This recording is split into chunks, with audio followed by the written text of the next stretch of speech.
Notre secours est dans le nom du Seigneur qui a fait le ciel et la terre. Oh, ferez attention parce qu'il y a un saut temporel qui s'est glissé entre l'épisode d'hier et l'épisode d'aujourd'hui. Je vous dis ça parce que si vous faites pas attention, vous aurez l'impression de passer comme ça, sans aucun problème d'Esdras 6 hier et Esdras 7 aujourd'hui, comme ça sans aucun problème, alors qu'en fait, il y a un saut temporel de 58 ans qui vient de se passer.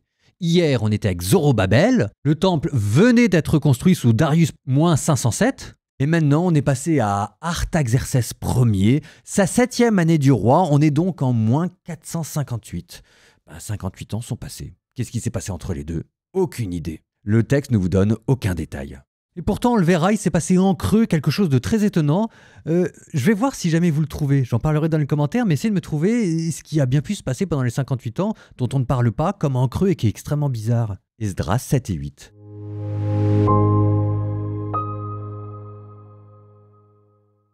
Après tous ces événements, sous le règne d'Artaxerxès, roi de Perse, Esdras, fils de Seraya, fils d'Azaria, fils d'Elkiya, fils de Shaloum, fils de Sadok, fils d'Aïtoub, fils d'Amaria, fils d'Azaria, fils de Merayot, fils de Zeraya, fils de Ouzi, fils de Bouzi, fils d'Abishua, fils de Pinas, fils d'Éléazar, fils d'Aaron, le chef des prêtres. Lui, Esdras, monta de Babylone. Il était scribe, versé dans la loi de Moïse, celle qu'avait donnée le Seigneur, le Dieu d'Israël. Le roi lui avait donné tout ce qu'il avait demandé, car la main du Seigneur son Dieu était sur lui. Parmi les fils d'Israël et parmi les prêtres, les lévites, les chantres, les portiers et les servantes, quelques-uns montèrent à Jérusalem, la 7e année du roi Artaxerxès. Esdras arriva à Jérusalem le 5e mois, pendant la 7e année du roi. En effet, le premier jour du premier mois, Esdras avait organisé lui-même le voyage depuis Babylone. Le premier jour du 5e mois, il arriva à Jérusalem, car la main bienfaisante de son Dieu était sur lui. Esdras, en effet, avait appliqué son cœur à étudier la loi du Seigneur, à la mettre en pratique, et à enseigner les décrets et les ordonnances en Israël. Voici la copie de l'acte officiel que le roi Artaxerxès avait donné au prêtre scribe Esdras, qui était instruit des commandements du Seigneur et de ses décrets au sujet d'Israël. Artaxerxès, le roi des rois, au prêtre Esdras, scribe de la loi du Dieu du ciel, paix parfaite. Maintenant donc j'ai donné cet ordre. Dans mon royaume, tous ceux qui font partie du peuple d'Israël, de ses prêtres ou de ses lévites, et sont volontaires pour se rendre à Jérusalem, qu'ils s'y rendent avec toi.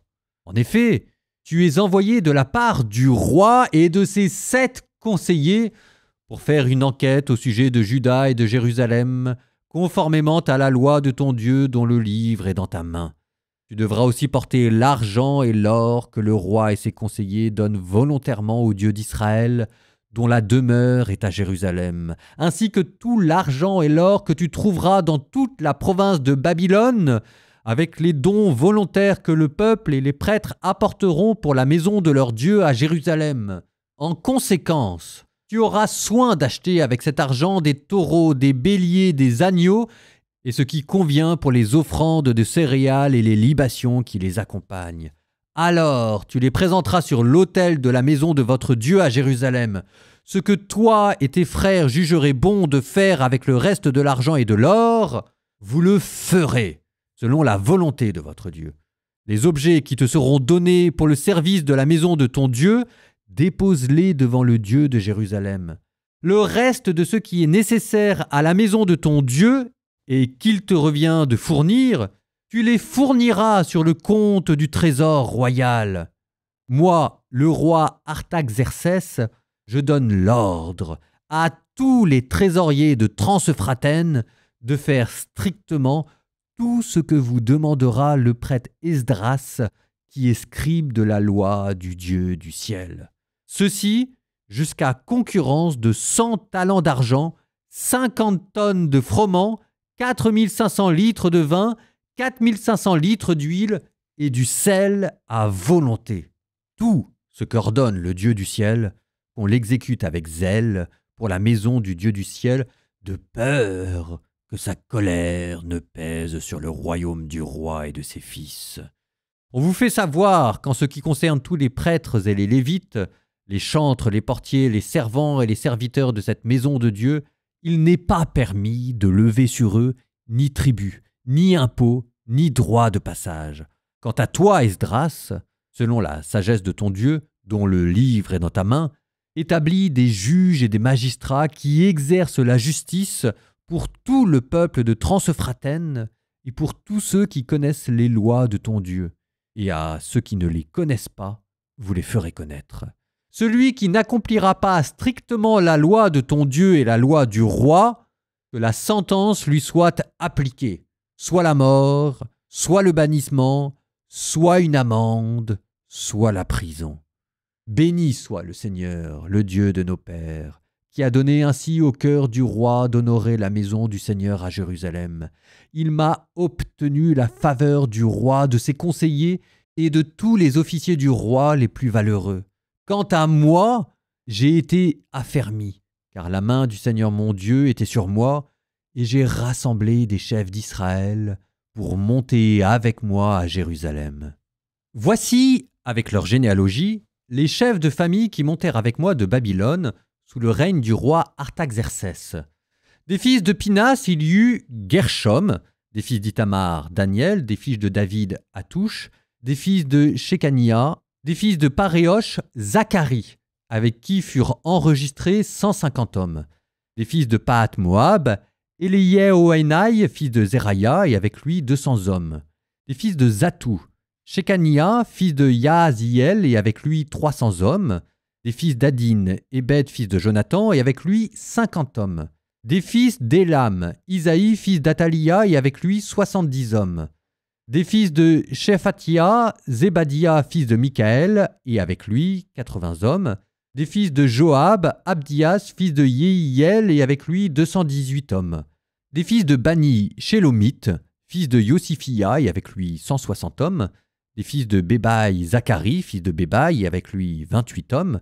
Des fils d'Asgad, Yohanan, fils de Hakatan, et avec lui 110 hommes. Des fils d'Adonikam, les derniers dont voici les noms, Éliphélet, Yehiel et Shemaïa, et avec lui 60 hommes. Des fils de Bigwai, Outaï et Zakour, et avec lui 70 hommes. Je les ai rassemblés près du fleuve qui coule en direction d'Ahawa. Et là, nous avons campé durant 3 jours. J'ai considéré avec attention le peuple et les prêtres, mais je n'ai trouvé là aucun des fils de Lévi. Alors j'ai envoyé les chefs Eliezer, Ariel, Shemaïa, Elnathan et Yarib, Elnathan, Nathan, Zacharie, Meshulam, ainsi que Yoyarib et Elnathan chargés d'expliquer la loi, et leur ai donné des ordres concernant Ido, chef de la localité de Casifia. J'ai mis dans leur bouche les paroles à transmettre à Ido et à ses frères, les servants de la localité de Casifia, afin de nous amener des serviteurs pour la maison de notre Dieu. Comme la main bienfaisante de notre Dieu était sur nous, ils nous ont amené un homme sensé, l'un des fils de Mali, fils de Lévi, fils d'Israël, à savoir Sérébia avec ses fils et ses frères au nombre de 18, ainsi que Achabia et Isaïe d'entre les fils de Merari, ses frères et leurs fils au nombre de 20. Parmi les servants que David et les princes avaient donnés pour les services des Lévites, il y en eut 220, tous désignés par leur nom. Là, au bord du fleuve Ahawa, j'ai proclamé un jeûne afin de nous humilier devant notre Dieu et de lui demander un heureux voyage pour nous, pour nos enfants et pour tous nos biens. En effet, j'avais honte de solliciter du roi une troupe et des cavaliers pour nous protéger de l'ennemi pendant la route.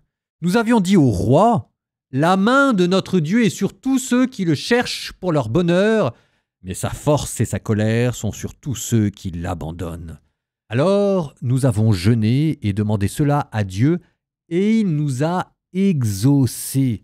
Puis j'ai pris à part 12 chefs des prêtres avec Chérébia, Ashbia, et avec eux 10 de leurs frères. Je leur ai remis une somme d'argent et d'or, ainsi que les objets du culte. Telle était la contribution apportée à la maison de notre Dieu par le roi, ses conseillers et ses princes, et tous ceux d'Israël qui se trouvaient là. J'ai remis entre les mains 600 talents d'argent, des objets d'argent d'une valeur de 100 talents, 100 talents d'or, 20 coupes d'or d'une valeur de 1000 pièces, 2 beaux objets d'un bronze brillant, précieux comme de l'or. Je leur ai déclaré, « Vous êtes consacrés au Seigneur. Les objets sont consacrés et l'argent et l'or sont une offrande volontaire au Seigneur, le Dieu de vos pères.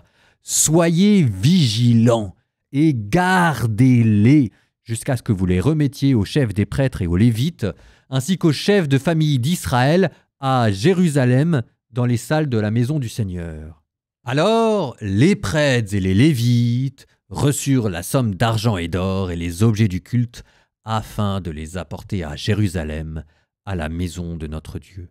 Nous sommes partis du fleuve Ahawa le 12 du premier mois pour aller à Jérusalem. La main de notre Dieu était sur nous. Il nous délivra des mains de l'ennemi et du pillard en embuscade. Nous sommes arrivés à Jérusalem et nous y sommes restés 3 jours au repos. Le 4e jour, nous avons remis la somme d'argent et d'or et les objets du culte dans la maison de notre Dieu, entre les mains du prêtre Mérémoth, fils d'Urias, avec qui était Éléazar, fils de Pinas. Il y avait aussi avec eux les Lévites Yozabad, fils de Josué, et Noadia, fils de Binoui. Nombre et poids, tout y était. Alors le poids total fut consigné par écrit à ce moment-là. Ceux qui revinrent de la captivité, les rapatriés, offrirent en holocauste pour le Dieu d'Israël 12 taureaux pour tout Israël, 96 béliers, 77 agneaux, 12 boucs en sacrifice pour le péché, le tout comme en holocauste pour le Seigneur. Puis ils transmirent les ordonnances du roi au satrape du roi et au gouverneur de Transephratène, et ils apportèrent leur soutien au peuple et à la maison de Dieu.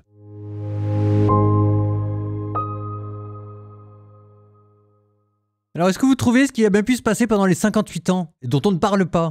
Eh bien, en fait, c'est que Zorobabel a disparu. Alors, vous me direz, il y a 58 ans qu'il s'est passé, donc il est mort de sa belle mort.